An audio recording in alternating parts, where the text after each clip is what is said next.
Hi, my name is Sam, and I'm the Grand Prospirator of Corporate Learning. I recently came back from a conference where I had an opportunity to learn about neuroleadership and neuroscience. Researchers like David Rock have been taking a look at brain science and human behavior. As part of this work, they started also looking at how brain science confirms or disconfirms some of our leadership development practices. Something that actually made an impact or an impression on me was the SCARF model. And SCARF stands for status, certainty, autonomy, relatedness, and fairness. And what David is arguing is that these 5 factors impact whether the brain is in a away state, this is kind of the threat mode, or a toward state, which is kind of the reward kind of mode.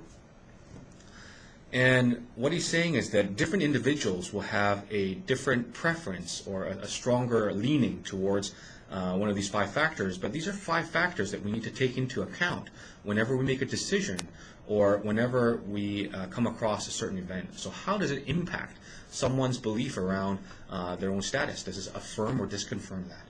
What about certainty? Most people actually like stability or like knowing what's coming down the line. So if we introduce uncertainty, or we introduce, it becomes a very risky thing for them. So there's something to pay attention to. Autonomy, this is actually really important. Thus, whatever is happening impacts someone's ability to freely choose and to make the decision around what's kind of coming next. Relatedness, there's a certain degree of relationship and kind of the social capital side of things. How does a decision or a situation impact that relatedness or that connection between people? And finally, fairness is actually the distributive justice elements that we need to look at.